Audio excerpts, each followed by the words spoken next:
Olá pessoal, hoje o Tecomatecast recebe uma das empresas mais longevas aqui do mercado de construção de Pernambuco, a AB Corte Real. Vamos falar um pouco hoje sobre qualidade, sobre inovação, sobre o que significa na prática pensar, construir e viver melhor, né? E para isso a gente trouxe aqui o nosso amigo Eduardo Corte Real. Seja bem-vindo, Eduardo. É um prazer imenso receber você aqui para a gente bater esse papo e discutir um pouco, né, sobre esses temas que a gente acabou de abordar.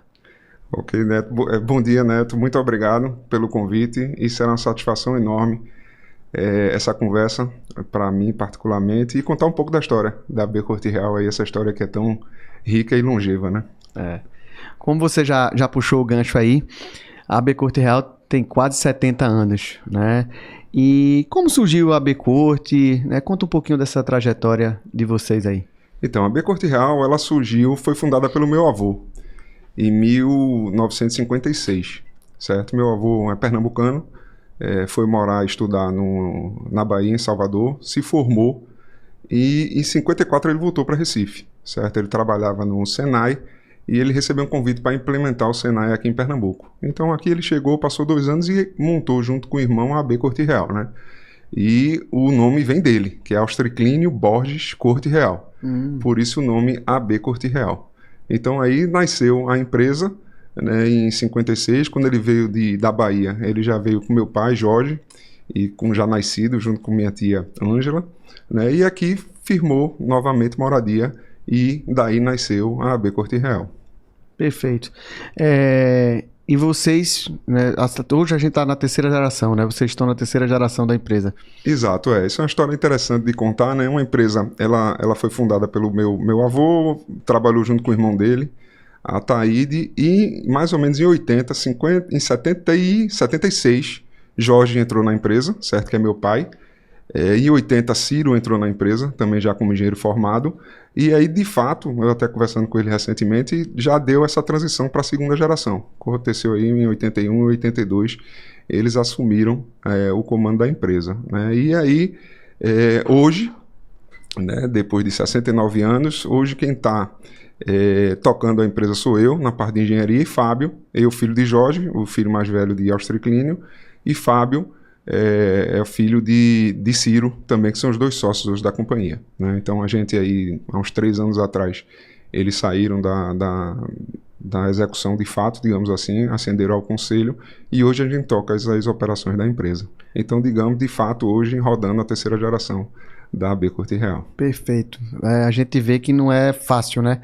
Uma empresa de quase 70 anos se manter viva, né, sustentável hoje no mercado, que é um mercado de construção civil, que é um mercado um pouco mais volátil, no Brasil, que tudo é uma surpresa, reforma disso, reforma daquilo, né, e a gente às vezes tem que se adequar.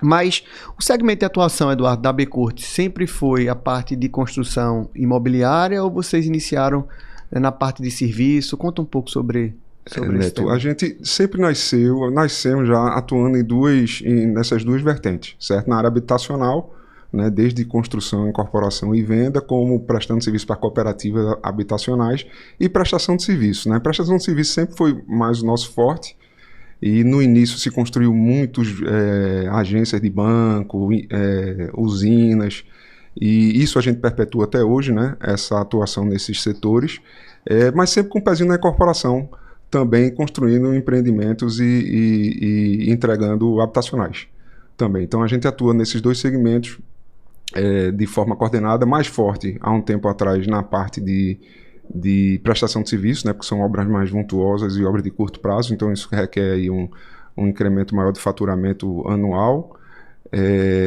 mas a gente vem tentando mudar, né? A gente fica, no nosso planejamento estratégico, a gente vem buscando no mínimo igualar o tamanho da empresa, né? A gente ter aí o mesmo tamanho da prestação de serviço na parte de incorporação imobiliária. Ótimo. E o que é que significa esse lema na prática de pensar, construir e viver melhor? O que é que isso representa para vocês? Isso traz muito da realidade do mercado hoje em dia, né? Principalmente um pós-pandemia, que a gente teve que ter um olhar, né, mais amplo para essa questão do viver melhor, né? Antigamente a gente vem de um mercado de habitacional que vendia tudo, se vendia tudo, concorrência pequena, obras longas, sem muita demanda do cliente, todo mundo tinha a mesma rotina de família, a família tinha a mesma estrutura, então era muito fácil desenvolver produto e construir e vender, né? Então, de um tempo para cá, principalmente para a papel-maneiria, essa sintonia mudou. Então, hoje em dia, se dá um trabalho muito maior, a gente precisa ter um trabalho muito maior para pensar no viver melhor do nosso cliente, né? Então, esse viver melhor, de ter uma qualidade de vida melhor e ter uma utilização melhor dos produtos, vem desafiando bastante a gente da construção, porque a gente tem que aliar todos esses sonhos, desejos e esses anseios para uma boa engenharia e para um custo que cada vez está mais apertado, né? Então, assim, isso é um lema, não tem como voltar atrás, e é o dia todo essa dinâmica dentro da empresa para garantir toda essa experiência, né? Até a aquisição, desde a aquisição do imóvel, o recebimento e utilização dele. Isso tem muito a ver com, como você falou, com a questão da experiência do cliente, o que hoje se comercializa, né? A gente, há um mês atrás, mais ou menos, estava conversando com o pessoal lá de João Pessoa, e o pessoal fazendo meio que um panorama do mercado nosso aqui de Pernambuco, onde o mercado de Pernambuco se resumia a 3, 4, 5 empresas, né? E essas 5, 6 empresas aí, elas tinham um share de quase 80% do mercado. E isso acabava com que tudo se colocasse na prateleira, a gente conseguia se comercializar e às vezes a gente não conseguia ter uma melhoria do ponto de vista de inovação, de melhoria de produto, né? Seja do ponto de vista da arquitetura, seja do ponto de vista de entregável. E aí eu acho que o que você tocou é importante. O pós-pandemia fez a gente ressignificar e fez a gente repensar alguns conceitos, né?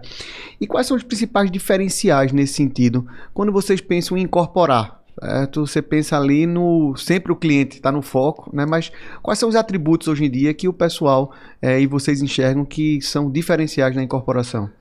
O grande desafio no segmento que a gente atua, que é de médio padrão e econômico, né? E falando um pouco mais de médio padrão, é fazer mais com menos, né?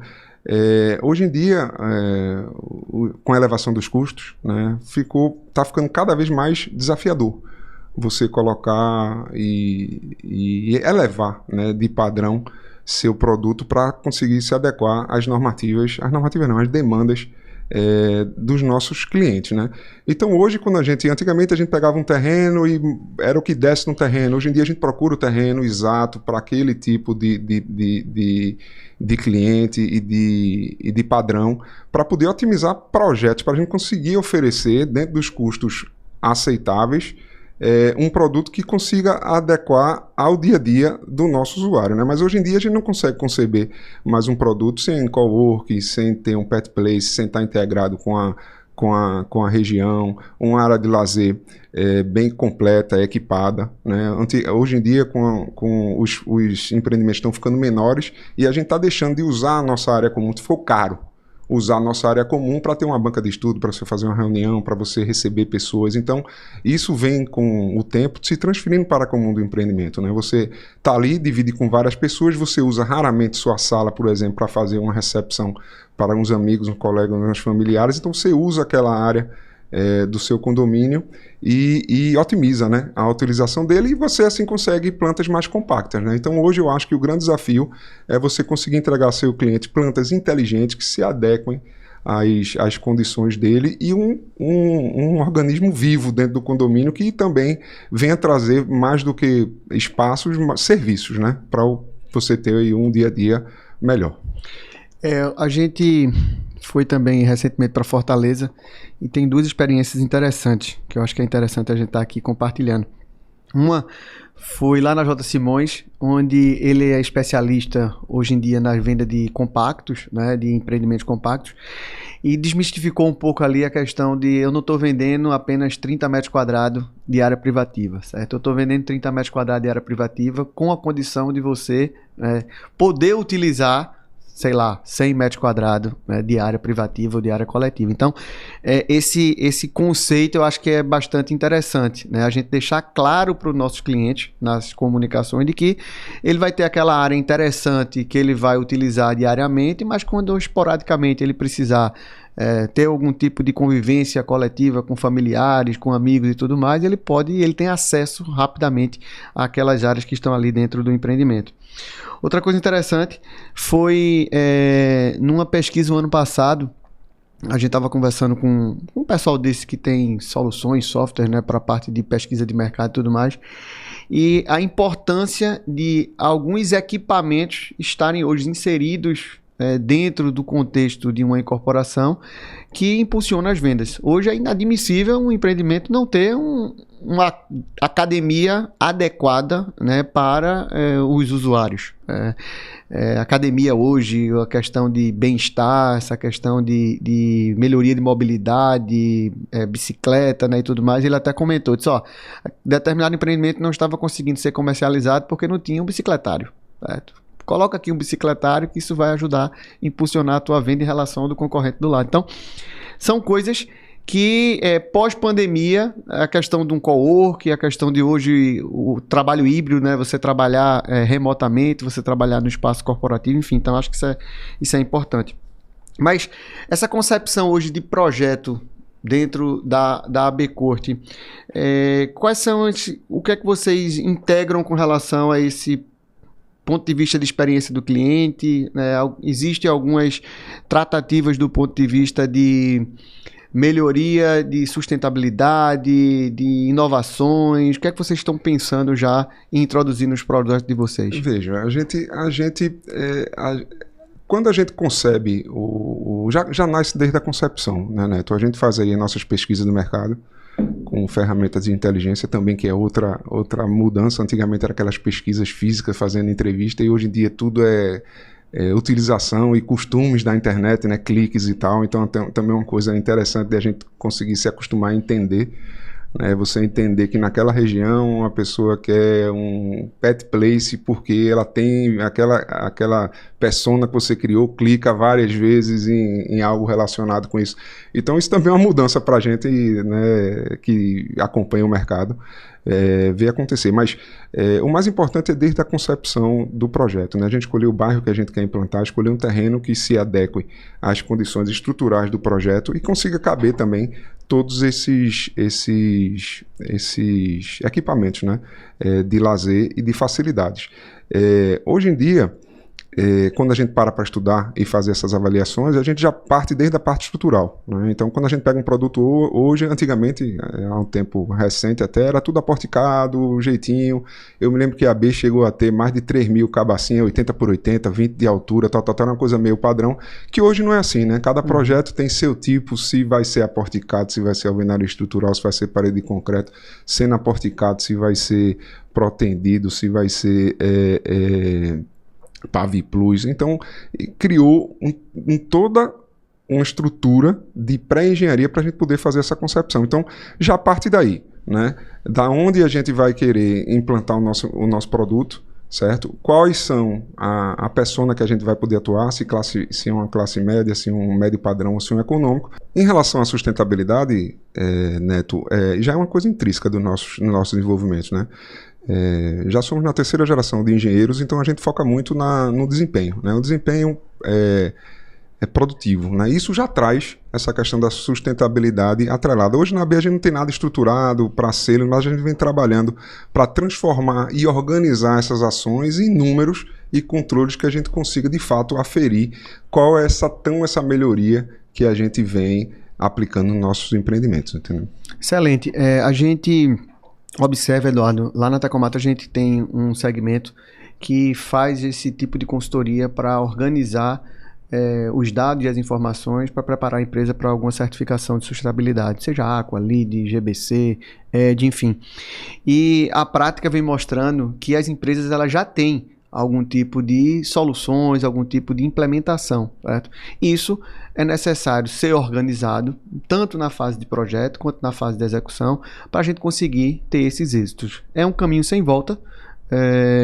A gente participou essa semana lá do Summit do Abrainc, né? Um tema bastante discutido lá em São Paulo, né? Aqui também no Nordeste o pessoal já está tendo essa visão, até porque os fundings, né, os agentes financeiros estão começando a exigir esse tipo de prática e dando condições melhores do ponto de vista de taxas de financiamento, dando tanto o apoio da produção quanto a taxa lá para o financiamento do cliente.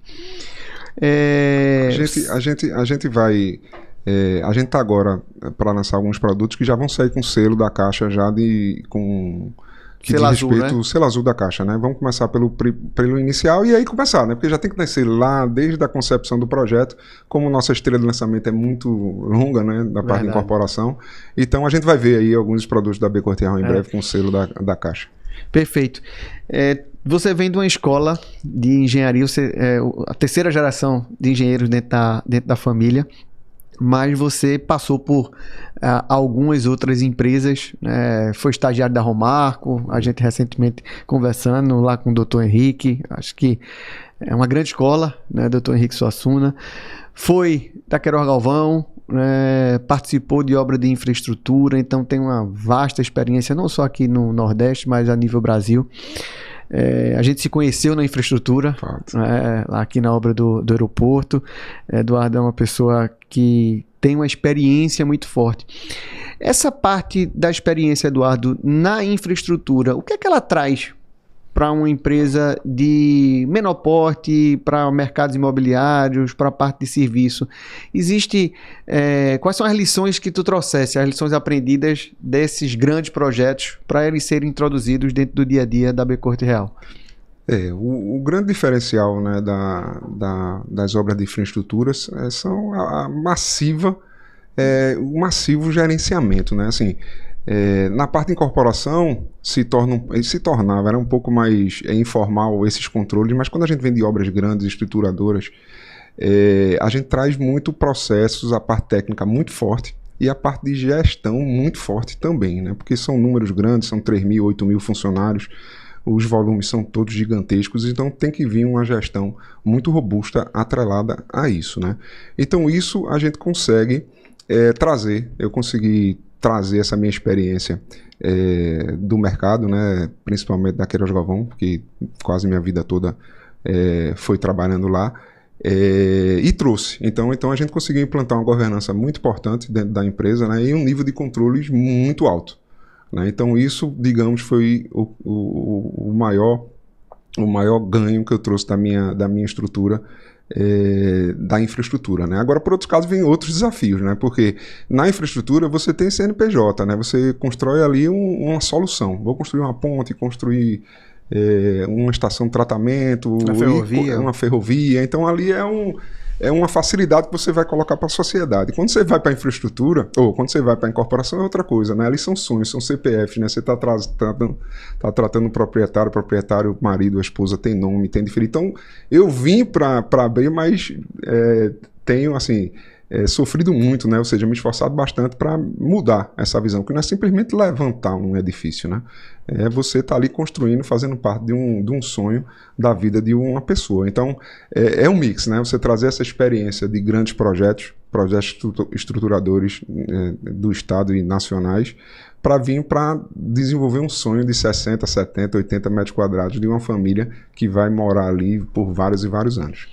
E é o bem mais importante, né, da vida de uma família, um imóvel. É um desafio tremendo.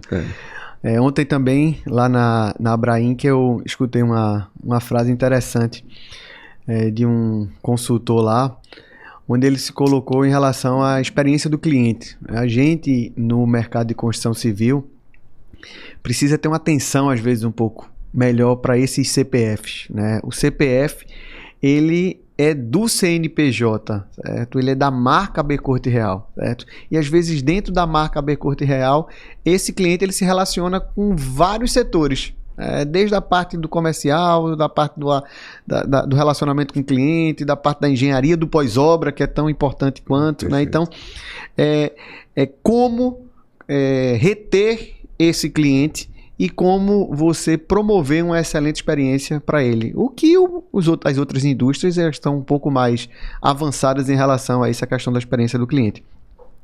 Mas a gente tem grandes desafios do ponto de vista de obra, né? Você viveu obra de infraestrutura, que você falou aí com 3 mil colaboradores dentro de um canteiro de obra. Hoje as obras de incorporação provavelmente esses números são menores, mas a gente hoje vive um apagão desse recurso de uma mão de obra que vem até tendo ganhos reais do ponto de vista salarial. Você é especialista nessa parte de orçamento, nessa parte de planejamento e de custo, e consegue perceber que a mão de obra ela tem esses ganhos reais de salário. É uma indústria que remunera proporcionalmente às outras indústrias até bem, mas a gente não vê uma atratividade dessa mão de obra para o mercado de construção civil.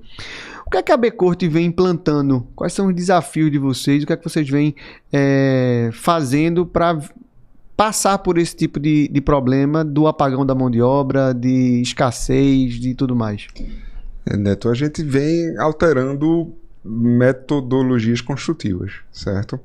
Então, o que a gente sempre conversa é que aquela conta inicial para você tomar uma decisão de ir para uma metodologia mais industrializada, né, mudou, né, virou. E essa conta ela tem que ser feita, né, em tempos, não, porque eu sempre fiz assim na empresa, sempre usei alvenaria racionalizada a vida toda, sempre deu certo, mas agora não dá mais, porque vários insumos mudaram, inclusive a mão de obra. Então a gente tem, em primeiro momento, tendo que adequar aos nossos produtos, aos nossos projetos, às novas realidades do mercado, né? Com novos produtos, novas metodologias e não são nem novas.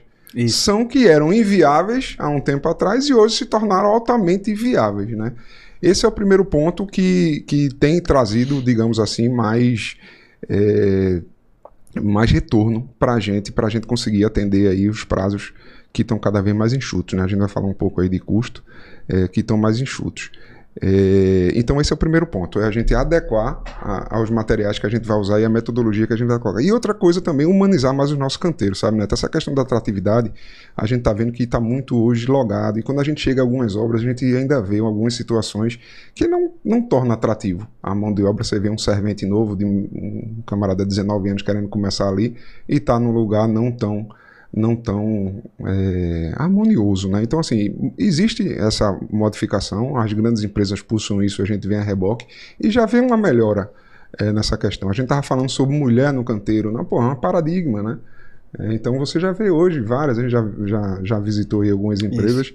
Que já tem mulher na carpintaria, mulher na alvenaria, que isso há 10 anos, 20 anos atrás era impensável, né? Então tudo isso é uma forma que a indústria da construção vai se movimentando para conseguir passar por esse momento, né? Muito mais difícil, mas digamos que a industrialização é um caminho aí sem volta, né? Perfeito. Você falou aí na questão de tornar os canteiros mais humanizados, né? Foi outra frase que eu escutei lá em São Paulo, de um empresário dizendo que as obras nossas, que o nosso serviço, ele não tem um sex appeal, né? Você não tem uma atratividade para esse pessoal um pouco mais jovem, né? Desde a parte de você ter canteiros mais humanizados, como você acabou de falar. Outro ponto importante é a capacitação dessa mão de obra, certo? Outra fala interessante foi o quanto os nossos encarregados se preocupam na formação dessa mão de obra mais básica, certo? Vocês fazem parte lá de alguns grupos de treinamento dentro do Instituto Engenheiro Joaquim Corrêa, em parceria que a gente tem com a cooperativa, e a gente está tocando muito nesse ponto. É uma responsabilidade, enquanto da liderança do encarregado, promover também uma melhoria do ambiente de capacitação para os liderados dele, certo? Um servente, ele precisa subir na carreira, e para ele subir na carreira ele precisa de alguém também que oriente, que faça com que ele consiga se desenvolver e consiga progredir. Outro dado interessante foi que um servente ele recebe uma ordem de grandeza de 2 tecos, né, ou R$2.000, uma unidade, e quando ele passa para o profissional ele pode receber até 4 vezes esse valor, certo? Então é um setor bastante atrativo. E aí a gente precisa impulsionar, não só nas práticas, como você falou, de industrialização, porque torna o processo mais dinâmico, mais racional, uma construção um pouco mais enxuta, como também você dar uma atratividade um pouco maior para essa mão de obra. Falando agora um pouco sobre o mercado de médio padrão. Hoje a gente vê aí taxas de juros altíssimas. A gente tem até uma linha interessante dos programas voltados aí do Minha Casa Minha Vida, Minha Casa Minha Vida Cidades, né? Faixa 1, faixa 2, faixa 3. O médio padrão sofreu um pouco. O alto padrão a gente vê que não tem esse sofrimento todo, né? Não sente tanto.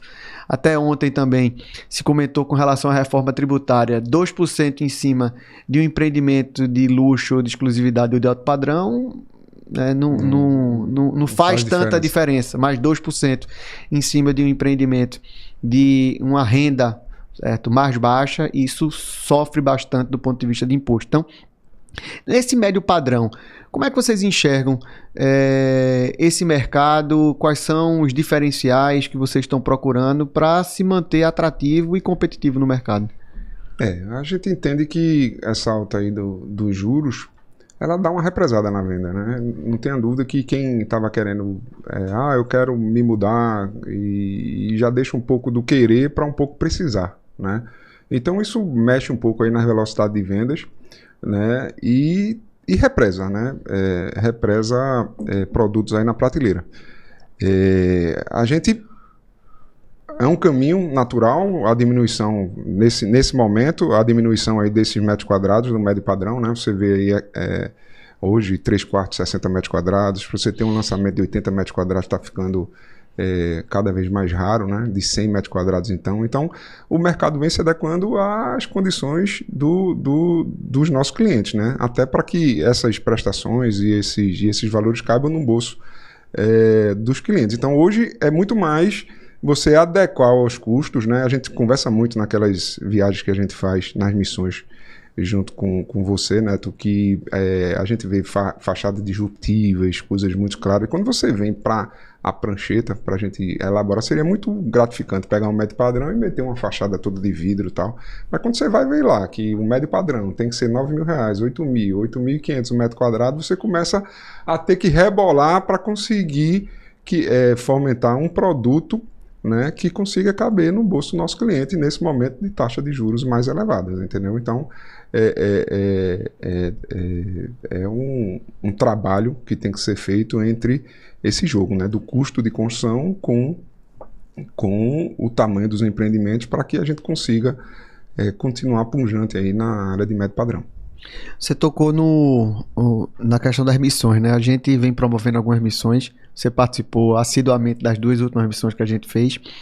Qual a importância dessas ações? O que é que isso vem trazendo de diferencial para você, para a introdução no mercado? Como é que tu vê esse trabalho que a gente vem desenvolvendo junto com vocês? Neto, rapaz, eu particularmente acho muito importante, certo? Me faz pensar fora da caixa. Né? A gente às vezes fica arraigado aqui vendo todo dia a mesma coisa, todo dia a mesma coisa, achando que é assim, que é assim, que é assim. Não é. Né? A gente consegue ver lá uma sinergia gigantesca lá em Fortaleza, entre as empresas, né? Consegue ver produtos excepcionais de luxo, altíssimo padrão. É um mercado pequeno lá ainda, mas é uma coisa surreal de se acreditar que é possível fazer, e foi feito, está sendo feito, está sendo construído. Aqui em João Pessoa também tem mais um jeitão nosso, mas também já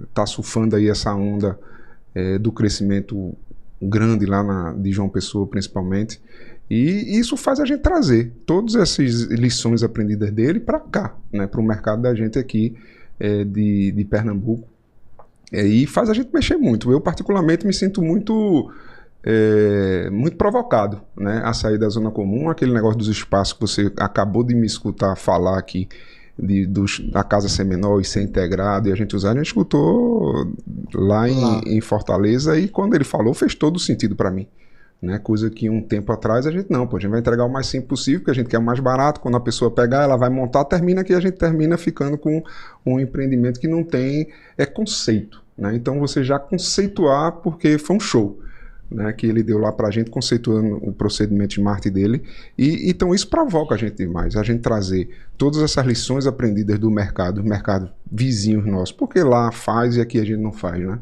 Então, isso tem sido muito importante para a gente e tem amadurecido bastante nosso nível de desenvolvimento de produto. Essa experiência que você falou do Smart mudou algum conceito do empreendimento aqui de vocês? Fez você repensar o lançamento?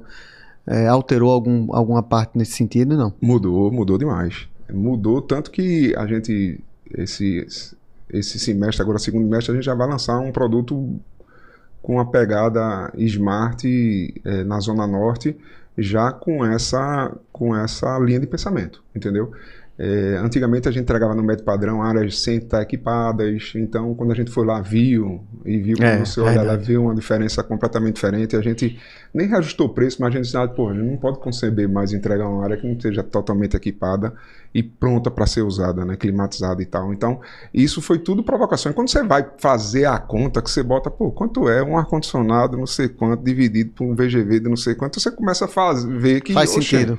Faz sentido. Aquela conta lá atrás que a gente fazia, que não fazia sentido, em um estralo de dedo numa visita faz sentido. Então, são essas coisas que movimentam a gente, que a gente às vezes é tão focado na técnica, né, no planejamento, na boa engenharia, de ver produtividade e tal, não sei o que, consumo, e a gente de vez em quando precisa de um puxãozinho de orelha, né, para levantar a cabeça e seguir em frente. Perfeito. Eu acho que esse ambiente de comunidade que a gente está promovendo juntamente com vocês, né, que são parceiros e clientes nossos, é importante até para a gente trabalhar as melhores soluções. Às vezes, como você bem falou aí, existem mercados vizinhos que a engenharia está praticamente em linha com a engenharia nossa. Certo? Alguns conceitos do ponto de vista de produto, do ponto de vista de sistema, que podem ser aprimorados, tanto daqui para lá quanto de lá para cá, e você sair desse ambiente do dia a dia que está ali só preocupado com custo, prazo, qualidade, né, mão de obra e tudo mais, é um momento onde você começa a beber desse tipo de informação, e essas informações podem ajudar a gente no melhor direcionamento e no melhor concepção de um produto nosso. A Tegra comentou ontem, num evento que a gente esteve presente, sobre a importância dessa questão da comunidade. Quando você trabalha em comunidade, as soluções elas começam a fazer um pouco mais sentido, até do ponto de vista de viabilidade financeira. Henrique Suassuna tem aquela frase de que a solução em comunidade ela barateia. Você falou aí de sistemas que antigamente era até utilizado, mas não em escala, como o sistema de drywall, que hoje faz sentido porque a grande maioria das empresas, muito em função da questão de mão de obra, da questão de racionalização, estão utilizando o sistema em vedação e drywall, que é altamente, né, já utilizado fora do país e até em outras centralidades nossas. E essa questão da comunidade, a gente tem como ver, sempre a gente fica naquela remassa, não, o cliente não gosta, né? E a gente viu em outras praças que o mercado consegue trazer o cliente para as novas tecnologias, né? Então a gente ficava muito, aqui em Recife tem que ser fachada com cerâmica, tem que ser revestida, tem que ser... E a gente já vê alguns produtos maravilhosos sendo executados aqui que chegam para mostrar que a gente consegue fazer melhor, mais bonito, com durabilidade, os materiais mudaram, e a gente consegue mudar a relação com o consumidor. Entendeu? Então isso é muito importante. Então quando a gente está junto na comunidade e a gente quer mudar mercado, fica muito mais fácil. Outro ponto que você levantou aí, que acabou me lembrando, foi a fala do arquiteto Ricardo Nogueira, lá em João Pessoa, falando sobre os diferenciais, né? Antigamente o diferencial era uma louça, certo? O diferencial era um porcelanato, certo? Só que hoje existe a louça, né, X, né, do padrão A, B e C, mas é a mesma marca, certo? Então acaba você não promovendo mais a forma de argumentação, de mostrar que aquele empreendimento ele tem um padrão um pouco maior, não é mais o tipo de material que você está colocando ali, mas quais são os espaços, o que é que tem de atratividade, né, daquele empreendimento. Então são coisas que a gente às vezes escuta assim, rapaz, faz sentido. Né? Faz sentido o que o pessoal está dizendo, e acaba a gente tentando incorporar no dia a dia nosso. Eu acho que é bacana quando você sai um pouco dessa zona de conforto e você consegue se provocar e trazer e implementar isso dentro das companhias. Às vezes a inovação não é uma coisa extremamente disruptiva, certo? É só você fazer algo de uma forma mais produtiva, de uma forma melhor, de uma forma mais sustentável e que ela consiga ser implementada, né? Até porque inovação sem execução, outra frase interessante que eu escutei é espuma. Você não desenvolve para quê aquilo ali. Tem muita gente hoje em dia, né, com espuma no mercado, né, que diz que faz isso, faz aquilo outro. Você falou aí da evolução nossa aqui do mercado com relação a essa parte da arquitetura, de conceito e tudo mais. O que é que isso leva de desafio para a engenharia?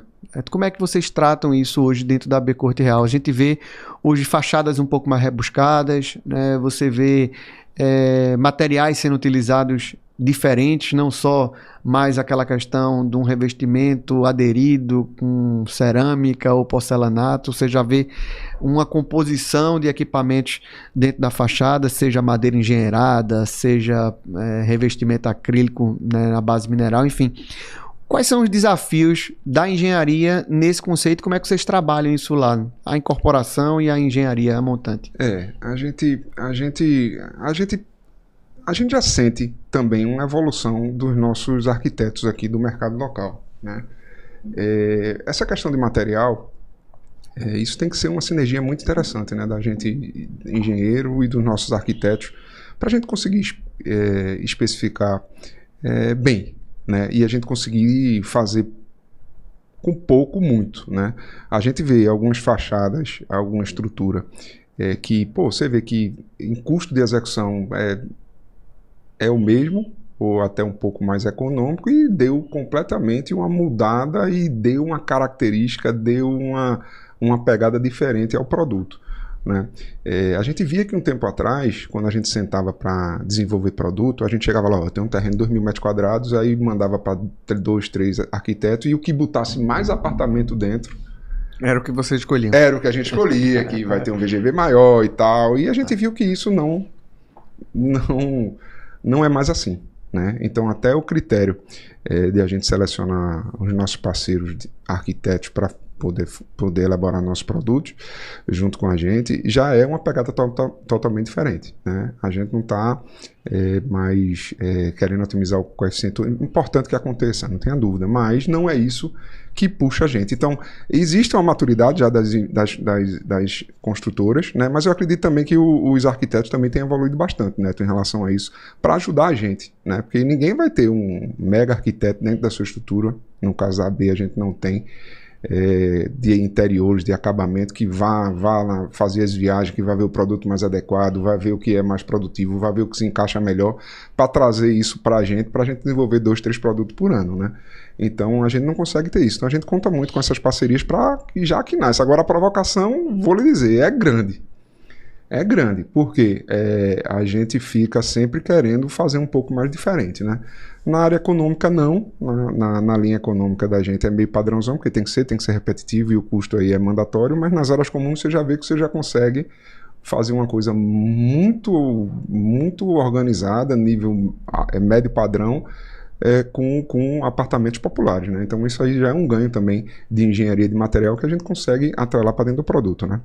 Então, essa é o conflito, é a gente conseguir de uma forma econômica, uma forma inteligente, uma forma de conhecimento de produto, que é muito bom chegar lá e usar os produtos mais caros do mercado e fazer uma fachada coisa mais linda do mundo, né? Mas o teu cliente não vai, você não vai achar cliente para isso. Então, essa a gente ainda tem muito que avançar, certo? Mas eu já vejo um movimento muito importante para que a gente consiga dar um movimento mais fluido aí às nossas fachadas, principalmente. É um grande desafio esse equilíbrio. Esse equilíbrio é o maior desafio. Você, né, promover o melhor valor de venda daquele empreendimento, valor geral de venda, dentro de uma velocidade interessante, onde a gente consiga comercializar esses produtos através do que o mercado está querendo e que está demandando. Essa parte da... Uma coisa importante, Neto, que hoje em dia tanto o conhecimento é maior para a gente e muito grande para os nossos clientes, né? Então, são comparações em tempo real, são ferramentas, você tem 20 produtos, o mesmo produto na mesma faixa ali, na mesma localização. Então, isso é ou seja, uma tarefa difícil, né? A gente conseguir equalizar e conseguir atrair, mantendo os custos, atrair o cliente para o nosso produto, né? É sempre você estar observando o que é que o mercado está desenvolvendo também, que é a questão da concorrência, né? A concorrência qualifica. Qualifica demais. Então, você até provoca, é uma questão até provocativa para os arquitetos, para a gente, engenheiros, né, dono de empresários e tudo mais, para fazer com que a gente saia dessa zona comum, né? Se é possível, o pessoal está fazendo daquela forma, e hoje em dia os custos são praticamente iguais para todo mundo, né? Você não consegue, a AB Corte não consegue uma negociação em aço diferente de uma Rio Ave da vida, certo? Embora uma Rio Ave pode ser que tenha um pouco mais de escala nesse momento volume, do que a AB Corte, mas é mais ou menos em linha essa questão de valores. A cooperativa vem fazendo até um trabalho interessante. Eu sei que você é um entusiasta. Sou um entusiasta da cooperativa. Foi um fruto interessante aí dessa gestão da ADEME. Rafael tinha como uma meta desenvolver a cooperativa, ou resgatar a cooperativa aqui em Pernambuco. Fez um trabalho brilhante. Qual é o teu sentimento e como é que você enxerga hoje a cooperativa dentro aqui de Pernambuco? E a gente tinha aquele mito, né, de que o pernambucano ele não gosta muito de se misturar, a gente não trabalha em comunidade, mas eu acho que isso vem mudando e isso vem desenvolvendo. Alguns estados devem estar um pouco mais avançados, até porque já começaram lá atrás há muito tempo, né, isso.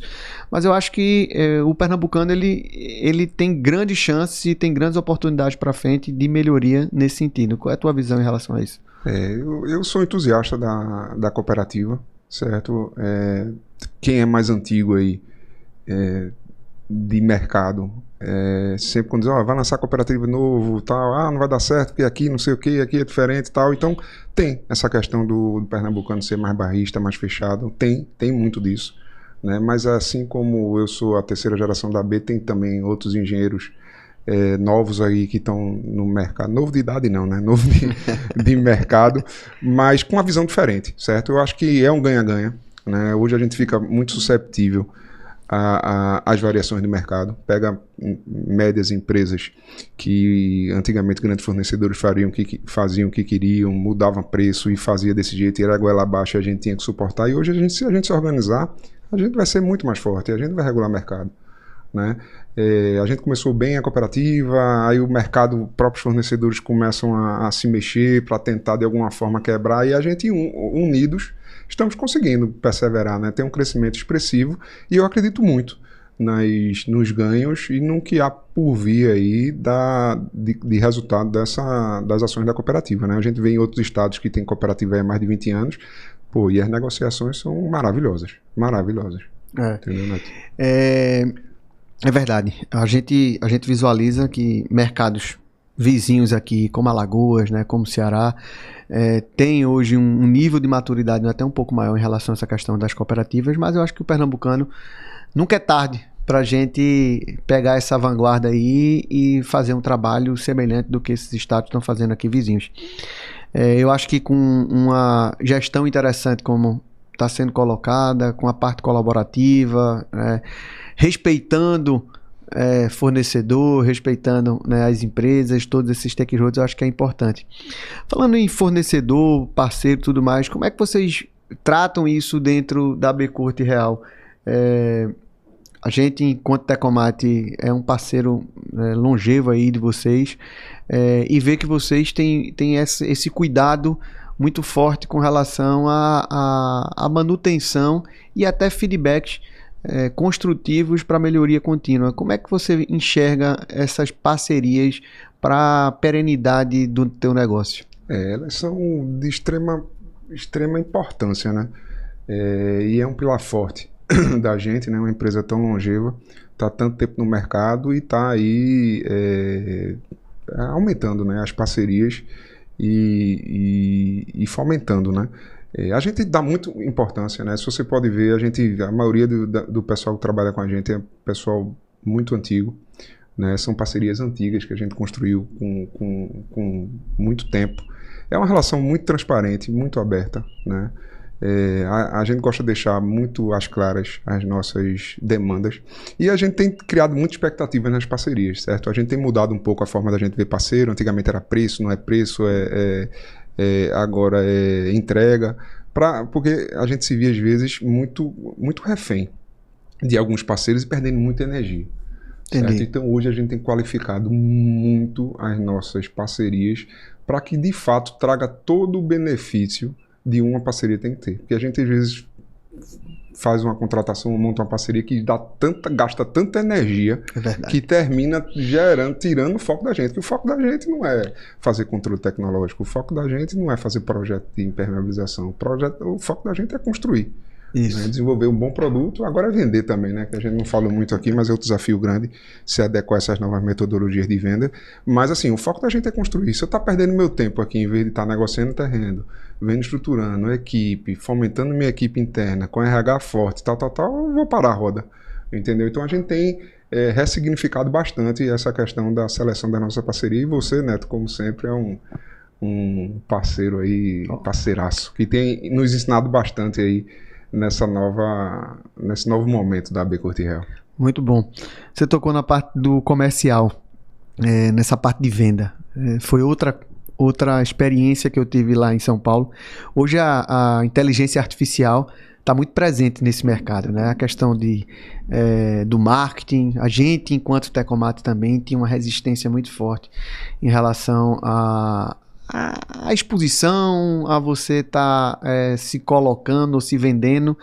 Nós, como técnicos, temos essa dificuldade. Professor Joaquim, fundador da Tecomat, quando a gente apresentava algum tipo de um programa do ponto de vista de melhoria da comunicação e do marketing, ele era um pouco reticente. Ele dizia o seguinte: pessoal, olha, tá certo que hoje em dia precisa disso tudo. O professor Joaquim já nos deixou há quase 6 anos, né? Mas ele era uma cabeça muito, muito aberta, né, do ponto de vista nesse sentido, mas conservador ao extremo. Onde mostrava de que o melhor marketing é o serviço bem feito. E é verdade. Hoje em dia não se sustenta quem não tiver um serviço bem feito. Mas o serviço bem feito é básico, certo? Ou um serviço com qualidade, ou um serviço dentro de uma expectativa ali do cliente, ele é básico. Mas como se comunicar e mostrar aquele diferencial para aquele cliente que hoje está aqui, na palma da mão.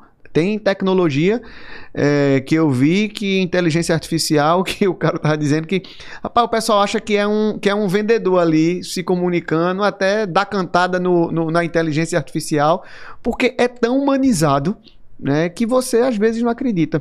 Como é que vocês estão vendo isso hoje na AB Corte? Tem um setor já específico em relação a essa parte comercial? Sei que vocês são tradicionais nessa parte da engenharia, mas como é que é essa visão do ponto de vista comercial? Isso foi um grande desafio para a gente diário, né? Essa questão das vendas, né? Porque nós somos a terceira geração, eu e Fábio, somos 2 engenheiros e a gente foi formado para construir, né? Então, na prestação de serviço na corporação, era só construção, concreto, formiaço, tal, e alvenaria. Beleza, aí vem o pós-pandemia, muda completamente a forma da gente se relacionar. Primeiro com o mercado, a digitalização, né? Então tudo hoje é Instagram, é rede social e tal, e vem e vai. E a própria comunicação com as imobiliárias, né? Então isso mudou bastante. Quando a gente fala desses assuntos, das ações que a gente está fazendo, do que a gente faz para meu pai e para meu tio, eles ficam abismados, porque dizem, antigamente eu que ganhava presente das imobiliárias, né? Hoje em dia a gente que presenteia quem vende mais e tal. Então já é uma mudança grande nessa forma de se comunicar, né? E a gente sofreu bastante, né, para se adequar a isso, né? Até CRM, lead, impulsionar e tal, colocar a cara para aparecer, que também já é um desafio muito grande estar aqui hoje nesse podcast, que eu não gosto muito de aparecer e vim. Mas assim, isso é uma mudança completamente diferente. A gente precisou estruturar isso dentro da empresa. Então hoje a gente tem uma gerente comercial que nos apoia temos algumas pessoas de marketing também interno, para justamente mostrar, não adianta fazer bem feito, a gente tem que mostrar que faz bem feito, né? Então, isso é uma forma de se comunicar que a gente precisou de muitos ajustes e ainda vem, né? Porque não é uma coisa, a gente ainda vem fazendo os ajustes internos para melhorar, Neto, mas não é uma coisa simples não, é uma coisa muito complexa de ser feita, né? É uma coisa que realmente as empresas elas precisam enxergar isso como um grande diferencial. Na realidade, a venda é o coração, né, do negócio. E a gente vê, e o marketing ele vem para impulsionar e vem para ajudar a gente nessa questão das vendas. A gente visitou Fortaleza e ficou abismado como o posicionamento de uma grande empresa lá é muito estruturado. Então, o quanto isso promove não só o negócio deles, como também o Estado como um todo, certo? Muito em função de um posicionamento, de uma forma de se comunicar, de uma precisão do ponto de vista na comunicação. Lógico que a gente tem que equilibrar essa questão da comunicação com a realidade de cada um, certo? Do dia a dia nosso. Mas eu acho que isso é importantíssimo hoje em dia. É um desafio para a gente, enquanto engenheiros técnicos, né? Tá aqui, como você falou, e eu já lhe agradeço de antemão. Sei o quanto às vezes é difícil, mas isso é importante. Muito importante. Para a gente estar mostrando e para a gente estar reverberando o quão bom a gente vem desenvolvendo nossos produtos e nossos serviços. E aí é um grande desafio da engenharia. A engenharia que a gente estudou lá atrás, há 20 anos, nós somos mais ou menos da mesma geração, era sempre só aquela questão ali do cálculo, né, da precisão, da exata, da questão da exatidão, mas tem todas essas outras habilidades que são importantes para o dia a dia hoje do desenvolvimento dos nossos negócios. Você é o terceiro engenheiro aí de uma geração, né, longeva e de uma geração bastante próspera, né, dentro da Becorte Real. E a gente visualiza, Eduardo, a dificuldade desses novos engenheiros, né, da gente formar novos engenheiros. O que é que você fala para essa garotada que está aí nas universidades, que tem um ciclo às vezes um pouco longo, está entrando agora, daqui a 5 anos está saindo para um mercado que hoje está aquecido, que a gente tem essa questão da volatilidade. Qual é a mensagem que tu deixa para esse novo talento? Neto, essa geração nova é muito ansiosa, né? Então quer tudo muito imediato. E a gente sabe que a construção da engenharia, ela requer um tempo, né? Requer um tempo. Eu tenho acompanhado bastante, claro, pelos meus sobrinhos e filho e tal, esse desinteresse pela engenharia, né? Então hoje é medicina, é ciência da computação, é informática, é não sei o que, é não sei o que. E até um pouco falta de conhecimento do pessoal de que fato é uma construção civil, sabe? Eu tive a oportunidade, como você falou, de trabalhar no aeroporto de Recife, e minha filha, toda vez que a gente vai viajar, diz: pô, pai, você construiu esse aeroporto, aí você fez o quê? Você botou um tijolo em cima do outro, né? Então, primeiro você já passa naquele aeroporto, você já se sente especial, né? Porque você deixou um legado ali, uma construção, um grande produto, né? E o pessoal hoje,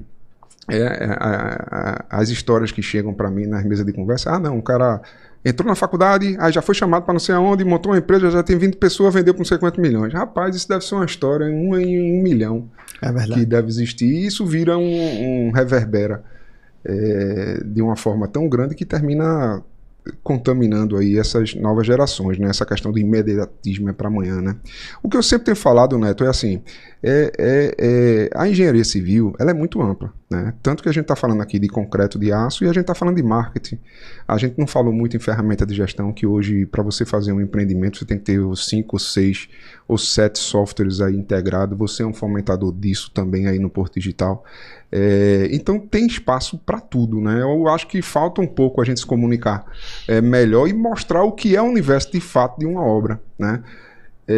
Para ver o que tão rico e como você vai varrer desde gestão de pessoas, porque é puramente isso, ainda o nosso maior insumo ainda vai ser mão de obra, né? Vai demorar muito para isso mudar, mas Sim. é o nosso maior insumo. Então, gestão de pessoas, até ferramentas de alta complexidade, como você estava falando de inteligência artificial, né? Então, acho que a gente precisa se comunicar um pouco melhor também dentro das universidades e mostrar hoje o que é um ambiente de um canteiro de obra. Você tem um canteiro de obra totalmente virtual, construído aí com as boas práticas de Lean Construction, que a gente trouxe aí da automobilística. A gente tem aí BIM forte hoje, que linka muito com essa parte de construção ou de computação. Então, eu acho que eu sempre tento comunicar essas questões com quem está perto de mim. E eu tenho um filho de 16 anos e aí ele está nessa celeuma, né? Se o que é que vai querer para a vida, se vai fazer engenharia, se vai fazer o que é que ele quer da vida, e eu tento deixar claro isso, né? Que ele conheça, porque também é muito novo a gente para tomar uma decisão com 17 anos que você vai querer fazer a vida toda, né? Eu, graças a Deus, fui muito assertivo, escolhi ser engenheiro, me formei, e até hoje exerço e sou apaixonado pelo que faço, mas tem muitas pessoas que eu conheço que fez engenharia, que desistiu, fez direito, tem gente que fez direito, que desistiu, que fez engenharia. Então, isso, com 17 anos é muito também, você tem que ser muito assertivo, né? Para depois escolher o caminho certo para você guiar a sua vida. Perfeito. O quanto a gente tem que realmente melhorar essa parte da comunicação. Pronto, pronto. Mais um exemplo que a gente acabou de dar aqui, entendeu? Porque é muito rico. Você chega lá, como é que você faz? Pede. Não, tá aqui no tablet. Como é que você pega? Ah, eu quero ver uma realidade aumentada. Você bota lá, você vê onde tá. Então, assim, é um mundo. É um mundo. E eu tenho um amigo que é professor e dono de cursinho preparatório para Enem, né, para essa questão antigo vestibular. E eu estava conversando com ele e disse, rapaz, curiosidade, quantos alunos teus estão no curso e vão fazer engenharia? Engenharia como um todo, não é só engenharia civil. Ele disse, rapaz, Neto, em torno de 6 a 7%. É muito pouco. É muito pouco. É muito pouco. Então, realmente a gente precisa ter uma comunicação, até desses órgãos mesmo de classe, CREA, e a gente já deixa a provocação aqui, de fomentar isso, né, nessas escolas, de melhorar esse ambiente nas universidades também. Então, eu acho que isso é importante para a gente valorizar a profissão nossa. Isso aí.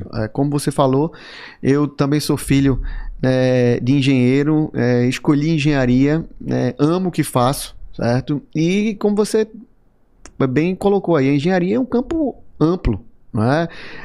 Meu filho pergunta para mim, papai, você construiu aquilo ali? Não, eu não construo, eu apoio as construções. Então a gente está prestando consultoria, né, elaborando projetos e tudo mais. Então já é um campo totalmente diferente da engenharia realmente de construção. A gente está chegando ao fim, Eduardo. Foi um momento muito prazeroso e interessante estar aqui contigo. Uma pessoa que a gente já conhece há um bom tempo, já tem uma excelente relação e uma admiração. Eu queria que você colocasse aí suas considerações finais, o que é que a gente pode esperar da AB Corte Real aí para os próximos, né, anos, né, se tem algum tipo de projeto que a gente possa estar compartilhando aqui e reforçar esse agradecimento em nome, né, de todos aqui da Tecomate. Neto, muito obrigado. Fiquei muito feliz de receber esse convite. Você é uma pessoa aí que eu já admiro e gosto de bastante tempo, né? Aí a gente se conheceu na profissão, já atuando no mercado, mas aí a amizade cresceu disso, né? Da AB, vocês, assim, o que a gente espera para a AB agora são, se o Ciro fala, né, ele passou 40 anos e eu tenho falado, não queria passar mais tanto tempo na AB, não, mais 40 anos. Mas assim, é perpetuar, né, perpetuar essa empresa, que queira que não queira, deve ser uma das mais longevas aqui de Pernambuco, tem muita história. Com certeza. Aí, né, tem muito serviço prestado à categoria, né, e aí, particularmente Jorge cedeu bastante do tempo dele. Como líder de classe do sindicato, criou brigas aí boas para o setor, né? Foi presidente também da federação e a gente deu nossa contribuição aí para a sociedade e para o mercado como um todo. E eu e Fábio a gente quer perpetuar, né? Assim, um legado muito importante, né, para a gente pegar uma empresa de 70 anos e a gente conduzir. Às vezes você nasce com uma empresa moderna, é mais fácil do que você pegar uma empresa de 70 anos e mudar a cultura e fazer tudo de novo acontecer, a forma de você se comunicar, tal. Isso dá um trabalhozinho extra, mas claro, tem seus benefícios também. E a gente vai, o que pode esperar da AB aí, que a gente vai ampliar nossa fatia, né, no mercado de incorporação. Né? Antigamente ele já era mais médio padrão, hoje a gente já vai um selo econômico, a gente já está fazendo um FAR também lá em Buíque. Então a gente quer, de fato, estar mais próximo, né, do mercado imobiliário e se conectando cada vez mais com nossos clientes e parceiros. Perfeito. Como você falou, uma empresa de 70 anos e o olhar para frente, a responsabilidade é um pouco maior do que você está criando algo do zero ali. Mas eu não tenho dúvida que você e Fábio vão conduzir aí com maestria, continuar esse legado aí de Dr. Ciro, né, de Dr. Jorge, enfim. É isso aí, pessoal. Chegamos ao fim a mais um Tecomatcast, esse ambiente onde a gente compartilha inovação, engenharia, cultura, né? Esperamos aí vocês nos próximos episódios, né? Curtam, né? E sigam aí nossas redes sociais. Até mais.